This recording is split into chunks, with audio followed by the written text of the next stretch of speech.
Hey everyone. Thessa and we want to make a video just chatting about and discussing a bit more in depth about what we're naming as womb work and the mysterious past.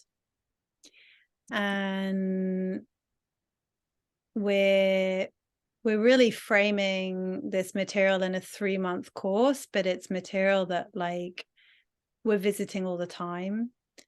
And so there's so many depths to this dimension of our work that we're naming as womb work in the mysterious past. So I just wanted us to talk about it and for Thessa to share more about it so that you can have a sense as if that's what you want to step into next with us. And you can have perhaps, of course, as you're listening, journey through your inner space, listen through your body.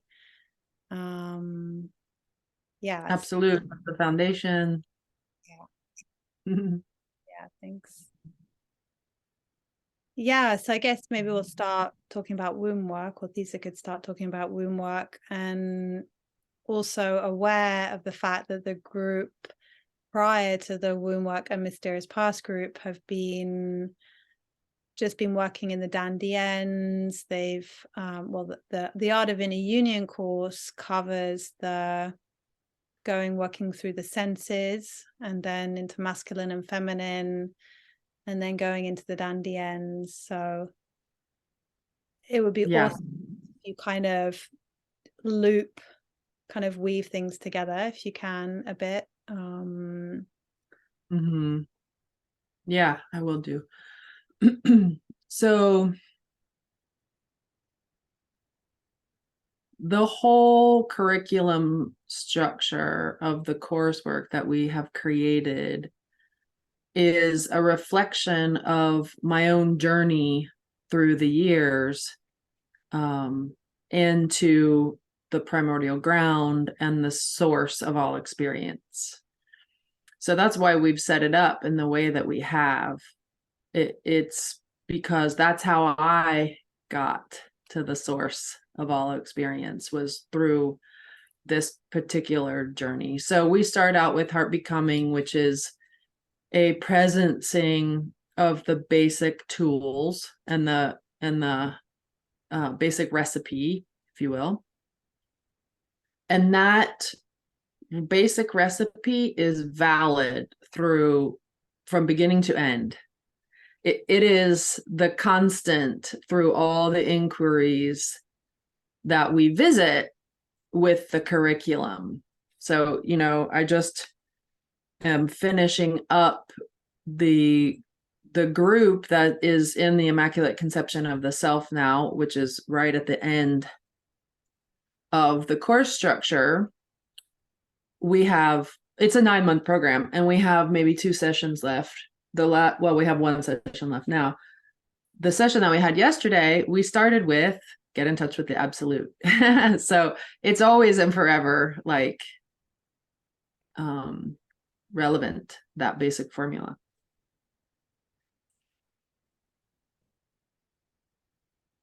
Then I noticed that using the basic formula over the years, and of course, not just in myself, but working with people on a daily basis too, provides so much insight and fulfilling of gaps that might be present if it were just me tracking my own process, So what I noticed over time was that in order to gain a greater realization of the absolute, you have to work with the sensory experience, because the absolute is pre-sensory. So in order to actually have a realization of it, if you take your senses with you, you'll only get so far into the realization. You have to understand what it's like to begin to visit that space preceding or prior to the senses. And this is why in the Art of Union, we start to explore the senses, hearing, seeing, feel, touch, knowing, and we sit right at the meeting point between the absolute and all the sensory experience in order to explore fundamental questions about reality, like the nature of light, for example, light and dark. Those topics, those qualities are fundamental to consciousness. So we spend some time exploring those elements in the art of union. Masculine and feminine, of course, is another set of elements that are foundational to consciousness. So once we start getting in touch with the absolute and cultivating the capacity to journey with the tools in the first program, then we're ready to begin deepening into the absolute by sitting at the cusp of the absolute and the sensory experience or form, and just noticing anything that arises as we visit fundamental aspects of consciousness as a way to bridge the gap between these two fundamental polarities of what is non-sensory and what is sensory. Or you could say what is unmanifest and what is manifest. In a way, those are the two fundamental polarities that the basic recipe is meant to deliver us into constantly over time, even as the inquiries are shifting and moving and changing. And in my own process, it took me a long time. It took me a long time. Like if heart becoming represents the first phase, I was in that phase for years. And then I realized, oh, I can actually sit at the cusp of my own consciousness, or like the birthing and fluorescence point of my own consciousness when I am sitting at the gap or the meeting point between the absolute and the sensory experience. So after that period of just being, this is a general inquiry, right? The basic recipe is general inquiry into everything. The next step is the general inquiry using the basic recipe, sitting at the deepest level of consciousness, my own consciousness that I can access in every moment. And what presences that level is connection with the absolute. So no matter where you are in your own journey, like we all have places that we haven't broken into yet in our own consciousness and places that we have broken into yet. Well, the absolute, getting in touch with the absolute as the foundation is going to bring you immediately to your own cutting edge of consciousness. So after doing that for a while, like sitting at the cutting edge of my own consciousness, I started to get clarity or a map or a framework for the journey that seems applicable. Well, it is applicable across many people now. I think that's proven through just working with people over so many years. And one of the things that started to become clear to me was that the dantians were becoming primary to the chakras. So I noticed that when I worked in the dantians, the chakras would change. Like if you work in the upper dantian, then the third eye, the crown all change. And it's kind of hard to separate too, because then the throat will start to change, even though it's like the meeting point between the heart and the head. So that was important to me because it felt like I was moving in the direction of one source of all phenomenon. And when I first started healing, that was my dream. Like, God, wouldn't it be great if there was just one source for every every dis-ease, every point of suffering. What if it just had one source and I didn't have to figure out, like, where should I go in time to heal this? What kind of, thing should I take to heal it? It was just one source. And for a long time, I thought that was just a dream, that it wasn't real. But as the Dantians were starting to show themselves as primary to the chakras, I was hopeful, like, whoa, this is showing me that the Dantians are primary to the chakras. If I want to heal the chakras, I just sit in the Dantians. And so that's what you've been doing in the Art of Union course. After I did that for a while, the next step became clear, which was, wow, what if I look at what's happening in the upper Dantian and I inquire into the source of what's happening in the upper Dantian? As I did that, I thought, for example, and you can do this now, if you notice any thought that you're having, which includes like a vision, right, or an image that you might see in your mind, or a sense of knowing that could belong to the crown, and you inquire into the physical sensations that come with the thought, what you will find is a very subtle energy. Like your awareness has to be trained to be keen enough to pick up this energy, right? Which I think by now most of you have that capacity. So if you sit in meditation, what you'll notice is that there's subtle movement, like in and around the head, of a subtle substance that comes with or is appearing. It gets translated into words or an image.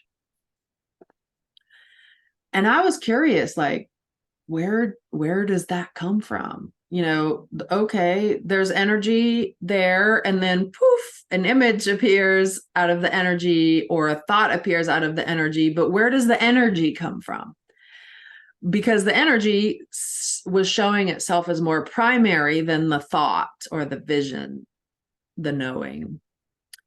So I began to inquire into that. And one of the things that happened was I began to follow the source of that energy downward. And that took me into the heart for a while. And I sat thinking and feeling, oh, I can feel the source of what's happening in the head and the heart. And not only that, but I could recognize that the birthplace of the mind, what I was calling the mind, and I think what most people call the mind, is the upper Dantian. It's what happens in the upper Dantian. It's not the Buddha mind, or mind according to Buddhists. It's my thought faculties and my memory and all that stuff. So I realized, wow, that births inside the heart, deeply inside the heart. And I sat there for a long time, just feeling how if I sat in the heart, then everything that shifted in the heart created new thoughts and new visions and new capacities to know in the head center. That was very valuable. I recognize now that I was tapping into something deeper than the Dantians through the heart. And I was not ready yet to go fully into the primordial ground, because I had things to discover first, and hence why we don't go into the primordial ground in the courses until later. So after spending a lot of time in the heart, I began to recognize and ask the question, well, how did what I'm experiencing in the heart, where did it come from? Because I was experiencing that energy as initiating somewhere besides the heart. I don't want to go off on a tangent because I could explain like mechanics here. So for the sake of just being succinct. I won't do that right now. Maybe I'll mention it later. When I asked that question, I began to experience a line from the heart down into the belly, with the recognition that the energy that I was experiencing in the heart that then appeared in the head as thought actually initiated in the belly. So I spent a lot of time, and for me, that was great. Someone looking for the cause of all the things and hoping that there's one cause. I was really delighted to find, wow, what if I sit in that point in the belly? Because it's not just the whole belly, it's a particular point in the belly that I found through navigating through the kinesthetic awareness in many hours of meditation. And we invite you to do that in the course, to find that point for yourself in the belly. And so when I found that point and began to sit with that point, making it my whole body, zooming in, I realized, holy shit, if I sit in that point, everything that births from that point upward into the heart and into the head is changed like that. When there's a shift in the belly, everything that the expression of that energy changes through the other centers. What's that? You can ask a question. Yeah. What are the characteristics of that point?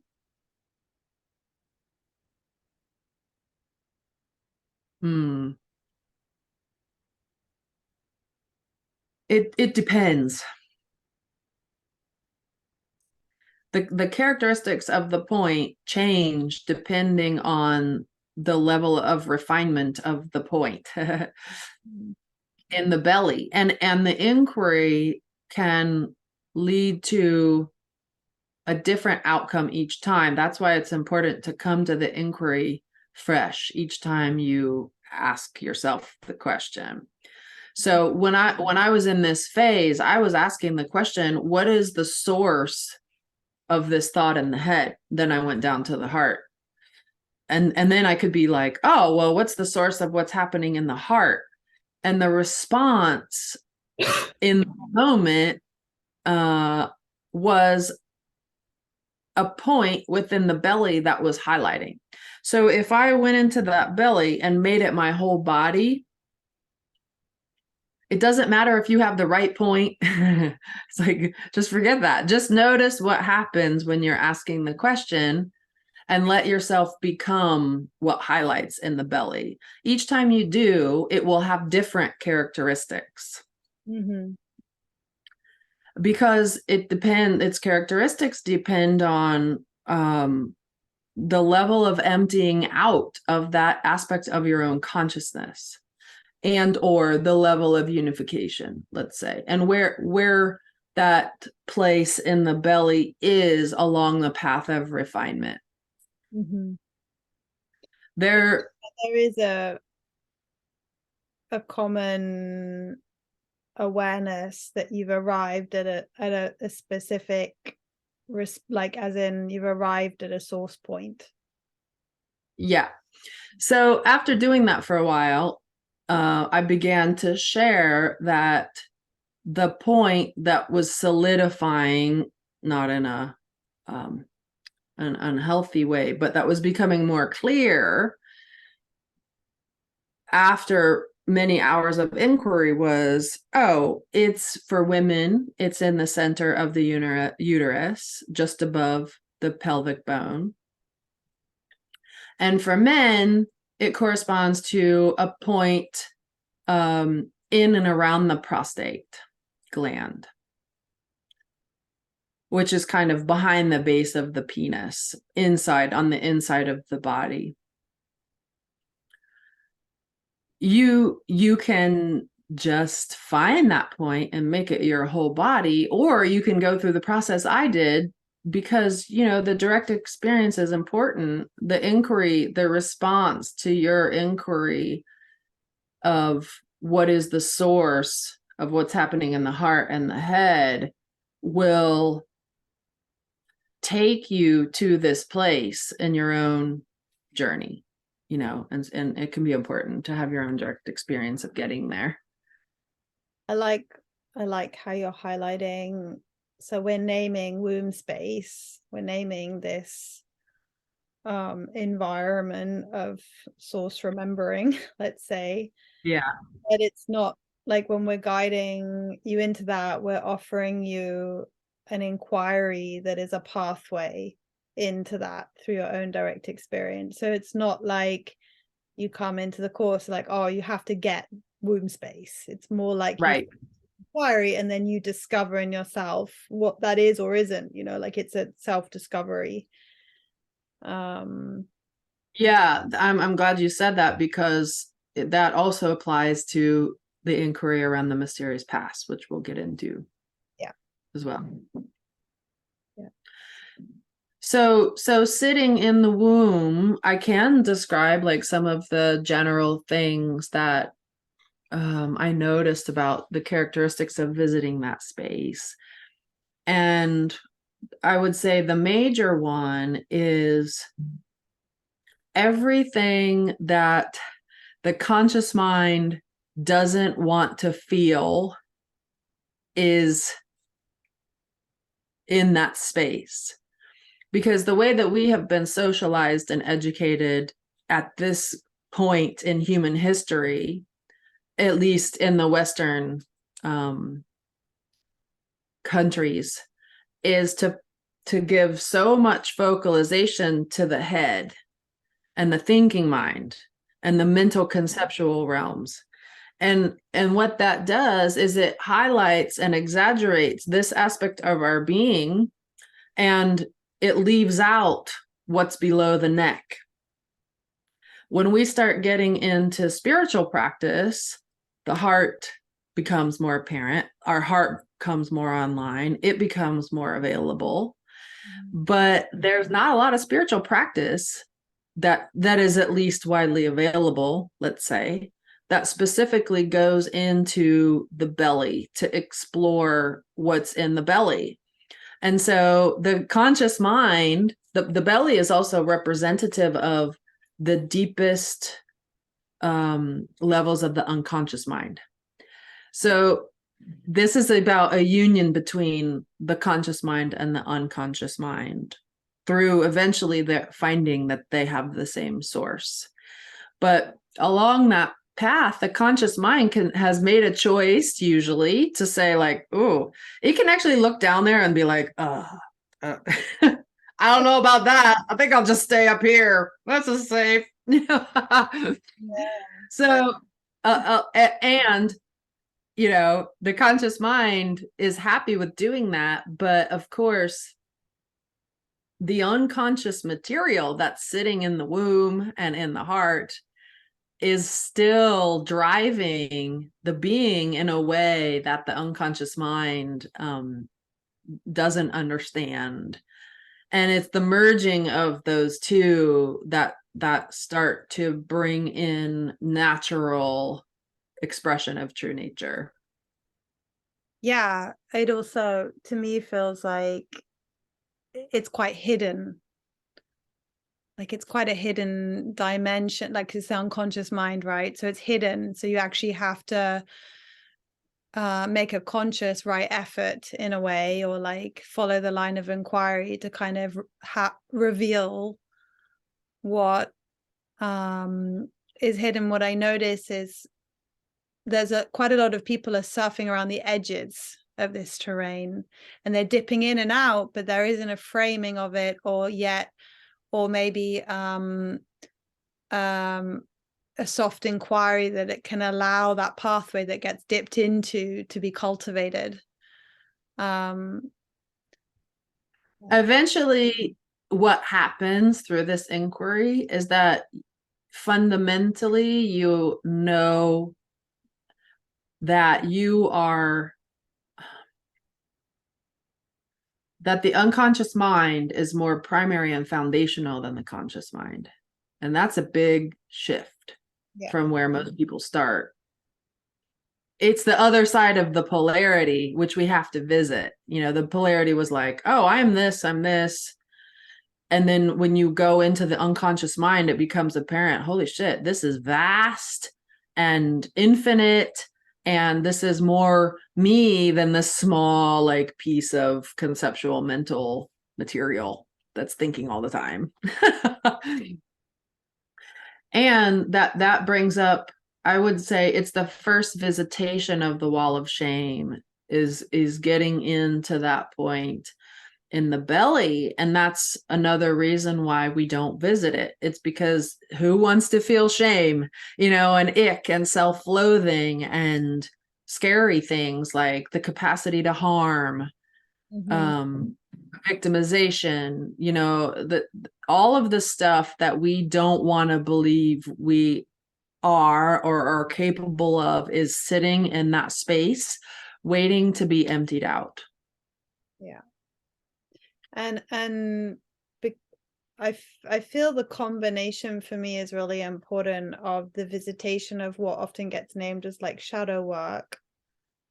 And we rarely we rarely kind of talk about doing shadow work because it's just stuff that's coming up, whether it's gooey or light, it's stuff that's coming up along the way. Like you don't need to go looking for it, it'll come up. And the key to me is the cultivation of womb space, like the realization of the absolute there, you know, because if you're visiting what people are naming as shadow work at the mind or the heart level without presencing the belly and the silence in the belly, then you end up probably either getting stuck or like taking on an identity of shadow work, and you're forever doing shadow work. Or like talk about your shadow like it's real, you know, like it's shadow side. I'm like, what? There's not the contrast, the right contrast of emptiness or silence that's needed for that kind of inquiry. And it even takes away such, to me, I would say most people that work with us would probably never talk about how they're always doing shadow work, yet they've probably cleared so many shadows, but it's just so embedded in the way there isn't this framing of it like a big thing.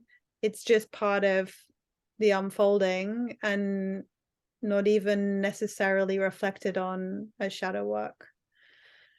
And and all of this happens naturally. Like what Fleur is sharing about right now is just what happens naturally when you make that area of your body your whole body and you apply the basic recipe. Because you're immediately zooming in to this aspect of consciousness and getting in touch with the absolute. So now you're sitting at the cutting edge of your own consciousness in the womb because you've presenced the absolute. And then everything else just is like, oh, we're ready to empty out now. And through that process, the clarity, the power, there's a lot of power that gets born in the womb when that shadow stuff is cleared out, when the shame is cleared out and the hidden, you know, and it's emptied. There is an aspect of consciousness there that's related to Black luminosity, like the Black Panther, you know, becoming the primal animal.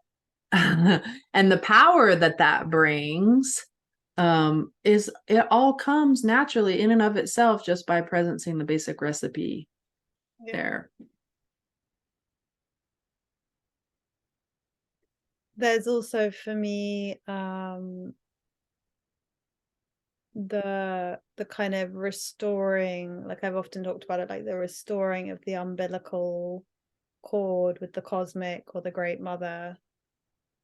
And I feel like that to me is like the fruition of the work in the belly, where the realization of the dark mother or the cosmic mother becomes so fulfilled or so complete, it sort of trumps everything else in such a way. It's like an exit. It's an exiting of the matrix to such an extent. Yeah. And I would say on the first pass, there's like when we first start getting into the belly, a lot of what we're dealing with is the dimension of our own journey through our mother's womb, like the physical mother.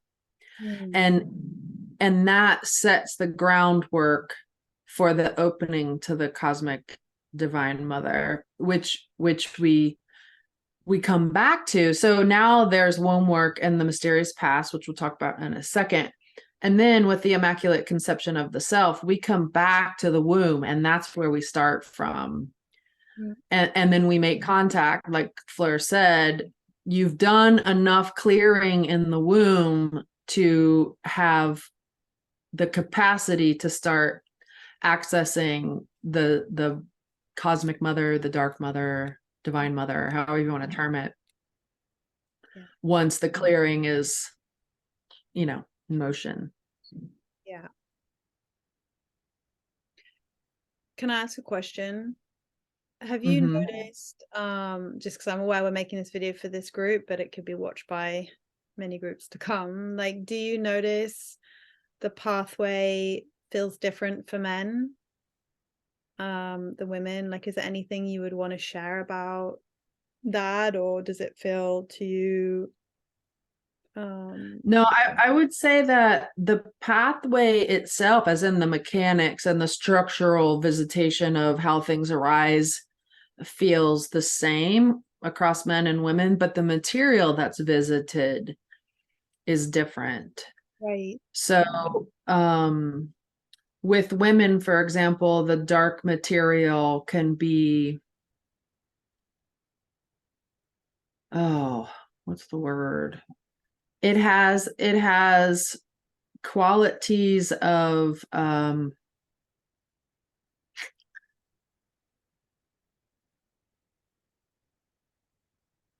allure and hiding. So malintent, this is where malintent can be really apparent. And the way that malintent shows up can be different across men and women. Of course, it's situationally different. But like men, for example, what arises for them often in this space is the capacity to do harm, like really kill someone, violence, a huge capacity for violence. And when that's not emptied out, it can create havoc in your life. If you're suppressing it, it might create less havoc, but then it like pokes out when you don't want it to. And it starts to self-sabotage, and it starts to, hurt your relationships and things like that. So when men go into the belly, a lot of times, and we're sitting together in session, they tell me things like, I want to fucking kill this person.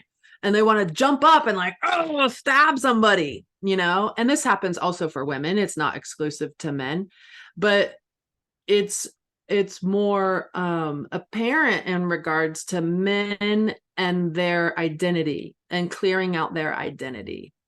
So what we do in that case is, as I say, okay, get up, get up. I want you to stab that person as hard as you can, as much as you want. You're not hurting anybody because you're in meditation. You're sitting with me. You're not actually attacking someone. You're simply feeling what's arising in you. And as you are embodying the desire to kill, you're holding it with the absolute. And what that does is it empties out any harm. Yeah. It empties out harm energetically, so that the person that you're working with isn't going to feel you like attacking them, because you're bringing the absolute into it, and you're correcting any cords that are appearing based on that pattern. And when it's done, it turns into power or strength. That is also a representation of integrity and connectedness to the whole. Mm. So and that's where it goes for both men and women. It's just that women might have to deal with, like, I had a lot of past life stuff coming up about rape and um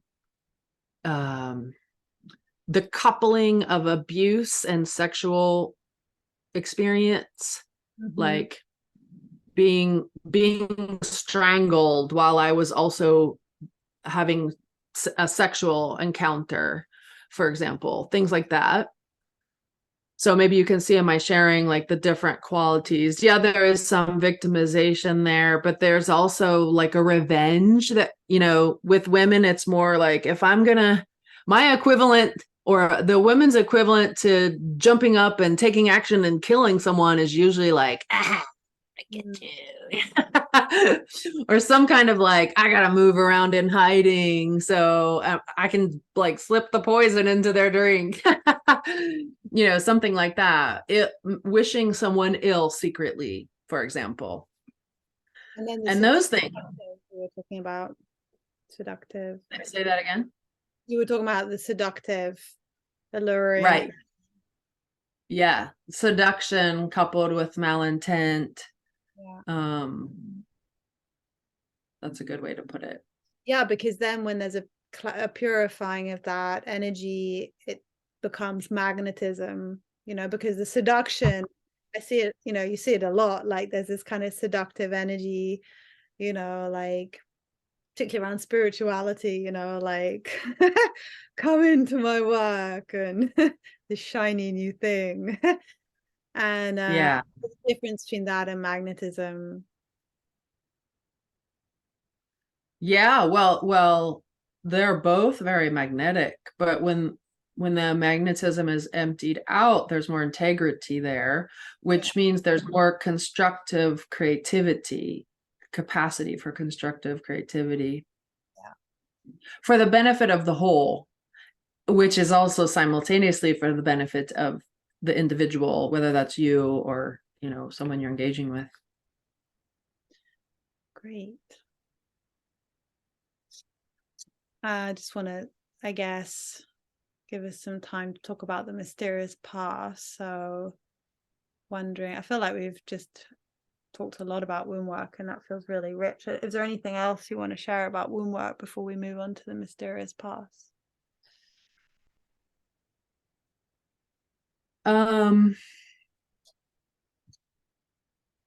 I think just to note some of we've mentioned some of the things that are like outcomes, you could say, of working in the womb, and proper proper embodiment, realization, and execution of power is one of the things that you want to look for. And so identity, of course, every inquiry that we move into, identity is going to be the sweet spot within every inquiry. So when you're working with identity in the womb, which it might take you a little bit to get to, like you might have to clear out things first before you can really zoom into identity, which is more subtle than most of the other material there. Then you're going to be looking for attachment or aversion to anything that's arising in that space. Mm-hmm. And the more the unification appears and the more prowess and power that appears, you want to be looking for subtle identifications with those states of power. Yeah. That's really important. Yeah, like the willingness to kind of become the panther and then let the panther go. Yeah. Disappear into the panther. Here into the panther. Um, yeah. And actually emptying out of the sense is a big theme there, because it's the Yeah. identification with the senses that creates the trouble in a way, because when there's no identification with the sensory there, it doesn't feel like it's about you being a panther or about Yeah, exactly. pure panther happening upon itself. Yeah. Good way to put it. Yeah, and I can move into the mysterious past from that point if that feels appropriate. Yeah. So it was so satisfying to me to work in the womb, because I was getting with the identity work in the womb, I was getting very significant wholesale shifts of the whole consciousness with like one in the womb, and that was exciting for me. But then as the whole womb, I was like making my whole body the whole womb, there were still multiple things arising, and including the identity. And I was still interested in the question of what is the source of all of these things. So I began asking the question, and this is a movement into the mysterious past. But as Fleur and I were talking about this before the video, it's important to name that the mysterious past is, in a way, naming an outcome that is great if you come to yourself in your own way. And the way that you do that is by simply inquiring. Well, let me go back a little bit.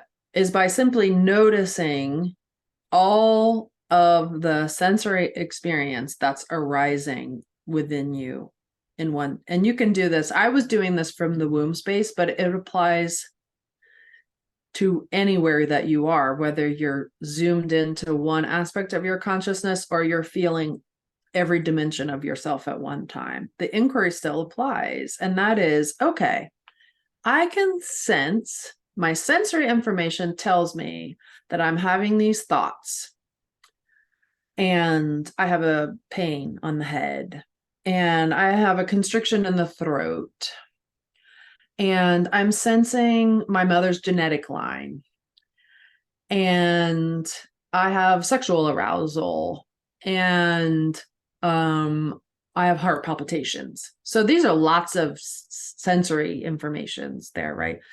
But let's say that that's all of them in this moment. And I have the absolute behind me to the left. And my sense of self is feeling like I need to take a step back. I'm out of here. Like, whoop, don't want to touch any of that. So I've noticed all the things. I have my baseline, right? And then what if I just simply wonder, what if all of these sensations have one commonality, one source, one common thread? And the reason I began asking this question was because I started to see, I was tracking one sensation at a time to its source. By embodying that sensation and feeling the absolute. So it was taking me to the cutting edge of my own consciousness, watching the sensation, watching myself disappear and then reappear, and the sensation would be different because I'm sitting with the absolute, right? And when you're sitting with the absolute, there is disappearance eventually. The experience of the witness or the identity disappears and then starts to reappear. So I began to see that everything has its origin within the absolute. And then I thought, okay, well, I've been tracking these individual things to that origin and noticing the mechanics of like, it's there's me, I'm gone, I re-arise. Oh, the sensation has changed. So then I began to ask, well, if everything is arising out of the absolute, then there must be a commonality between those things. So what if instead of following the singular sensory experiences back to the absolute and watching the gaps close there, what if I inquired into the source of them all kinesthetically? Because I could know, oh, they're all arising from the absolute, but that doesn't really help me go there. I have to feel it in my body. Like, What is the common thread between every aspect of my sensory experience at this moment in time? And when you ask the question, there will be an area within or around your body that highlights. And going to that area and making it your whole body is the inquiry of the mysterious past. It's very simple. The reason that I refer to it as the mysterious past is because of what the picture, the reality that formed in my own consciousness as I came back to that inquiry over time, over many months, with myself, with people. It was important. My own not knowing was important to pave the way into the mysterious past. So Fleur and I were talking about how people are getting kind of confused because they're referring to what I'm calling the mysterious past, and then they're looking for that. But that's not the way to go about this inquiry. The way to go about it is to ask the question, what is the commonality? What's the common source between every single thing in my experience now? Watch what highlights with the response and become that. And through doing that over time, you will be shown through insight the bigger picture of what's happening. And I can say a little bit because it feels important to say a little bit about the nature of it. The reason it takes that is because it's very elusive, and it changes form and function. So when you ask that question, you're going to get a different answer for a chunk of time. And then that answer will start to refine itself. And then it will appear like different, but still within a contained, oh, it's different, but it's pretty much the same, you know? And then it totally disappears and it was never there.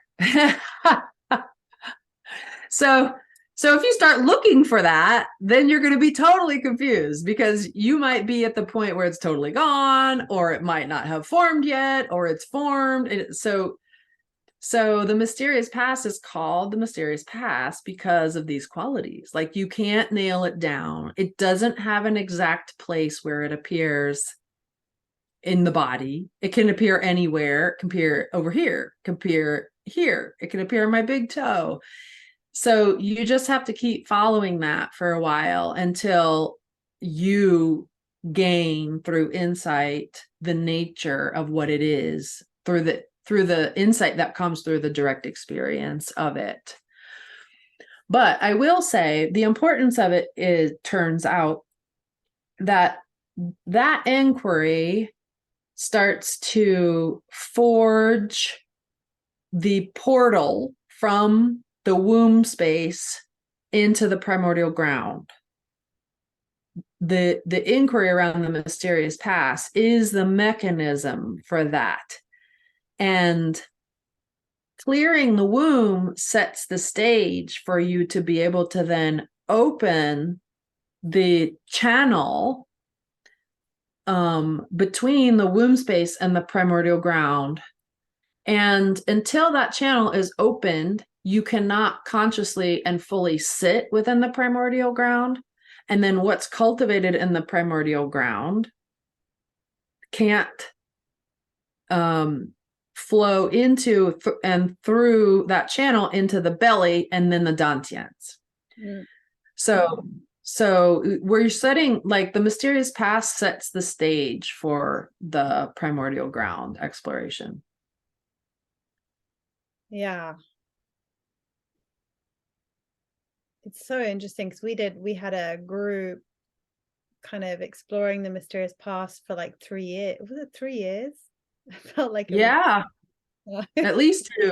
It was a long time. Yeah. And I still it's like that whole dimension of exploration is just partially unavailable in that it was beautifully relevant to the moment, and then it's gone, you know. So all the rich experiencing that arose through what I was naming in the moment to being, you know, union in the mysterious past.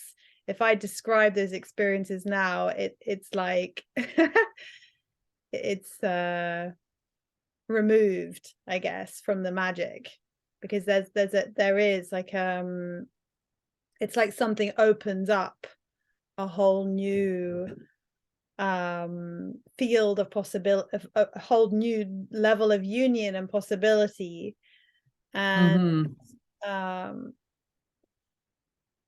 so it's sweet that there's an inquiry that can be more the anchor, because in a way there's a collapsing of or reference points or time and space, everything collapses in, and then there's this, what we're naming as the mysterious past.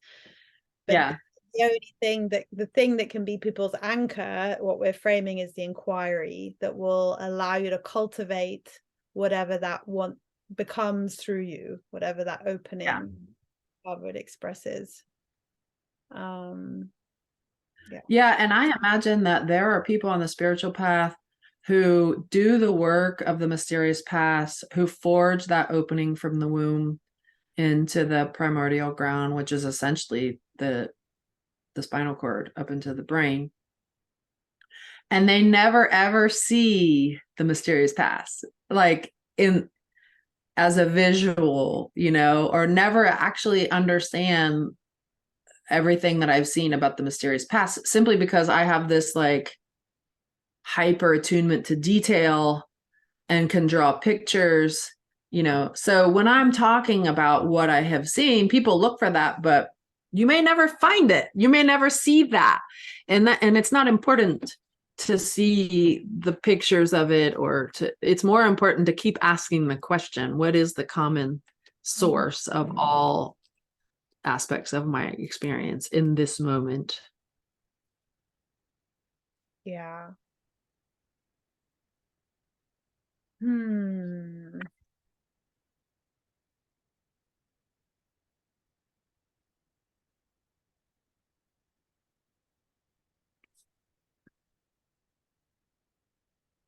Yeah.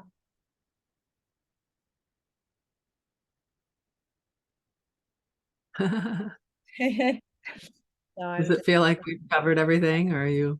yeah, I'm just kind of, I mean, it feels sweet to not talk too much about the mysterious past, actually.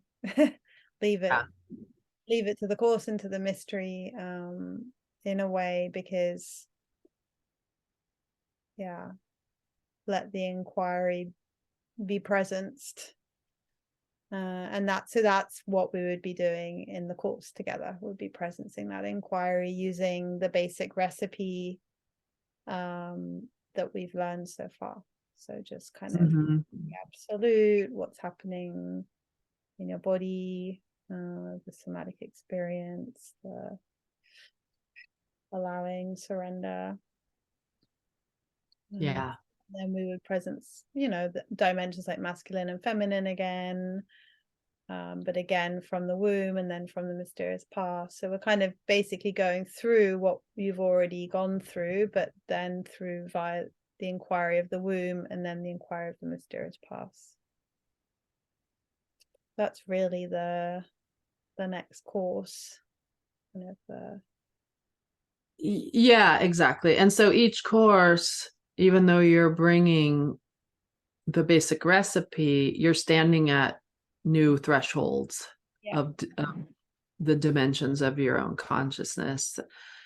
So, and that's, by now you're being led through thresholds that have shown themselves as key signposts along the way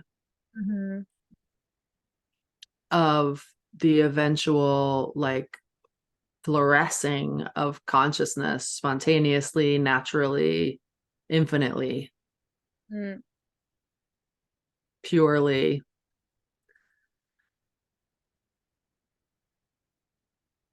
Perfectly, as the word perfect is used in like the Dzogchen tradition, you know, at one with God. at one with the source.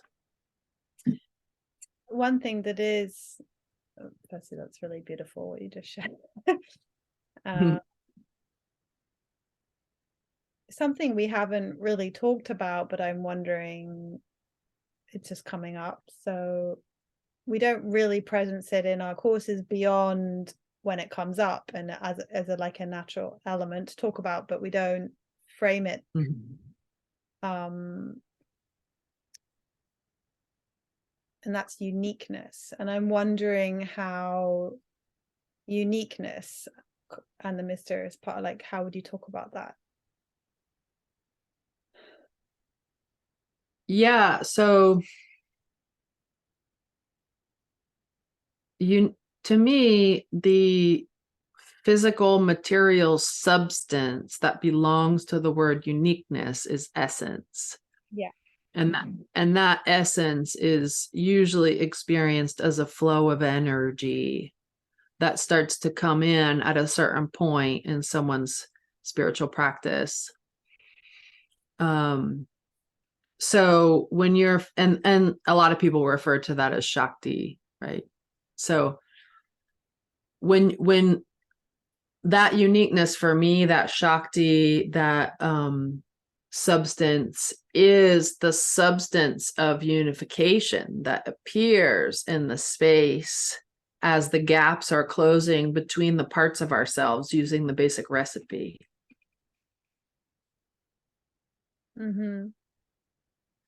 And so when we're asking someone, like, what are the qualities of uniqueness, we're actually highlighting the qualities of the unification and how that appears as a flow of energy. And we're asking you to inquire about the properties of that flow of energy, both in its movement, where it's living, where it's not, but also the emotional and or the emotional properties or the properties of the heart, how the flow of energy is unique here now within you in relationship to your body, in contrast to how it's showing up in someone else in relationship to their body. How do you know, like, if you were inquiring into your uniqueness versus someone else, like, what tells you that the energy in someone else is unique to them versus your own energy?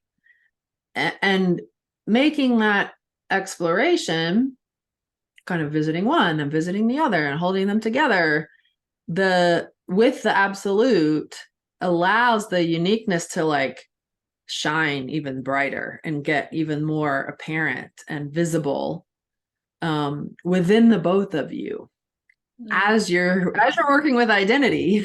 When you work with identity in that process, suddenly everything clarifies and it's like, whoa, oh my God, we're made of the same substance, and yet there's a unique signature there as well that contrasts us, and the beauty of the sameness and the uniqueness spontaneously existing together is like brings in the bliss of God. The divinity is there in that moment.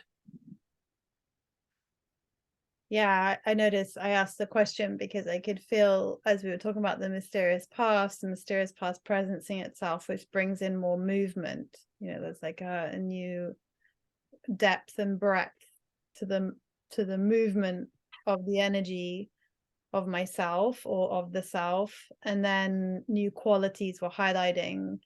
I was like, oh, that's uniqueness. But it seems to me like the mysterious past is a gateway into a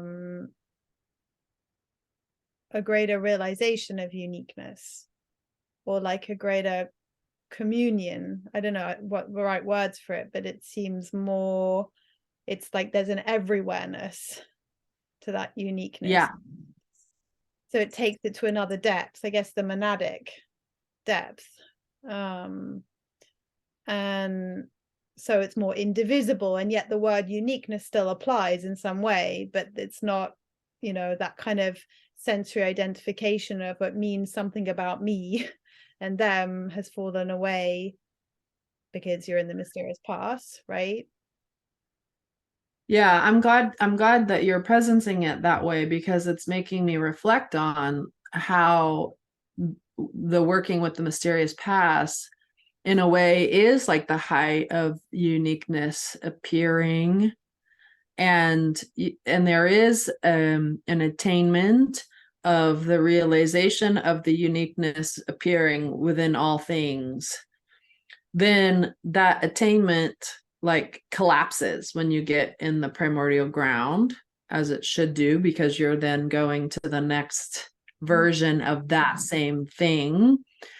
And then through the cultivations in the primordial ground, the uniqueness is still, it returns again to appearing everywhere within all things, but it's no longer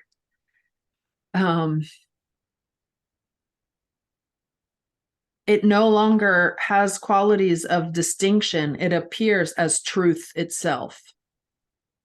Like moving from the individual monadic consciousness to the collective all, disappearing, noticing that what you are appears within all things, that the clarity and the burning away of illusion that comes with that is nothing other than me. But there's no possible distinction between me and everyone else. And in that realization, there's a disappearance into all things. So it's like the next harmonic of what you cultivate in the mysterious past. Then there's a next level to that through the It's completely non-dual. Primordial ground. It's what? Completely non-dual. Yeah. Where with this mysterious past, there's still some duality. Yes. Yeah.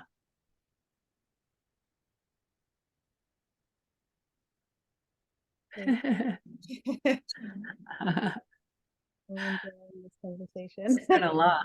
I feel like we covered a lot. Covered a lot. Feels good. Yeah. Great. So then from womb work and the mysterious past, you're then primed for moving, if you want to, as anyone gets to that point, into the immaculate conception of the self. Well, you're primed for moving into the immaculate conception of the self, whether you do that program or not. Like that's where, yeah, that's where your evolutionary path will take you, whether you're in the framework of the program or you're in some other framework or you're in no framework at all. So yeah. Yeah, I get that. Yeah. Great. Well, I feel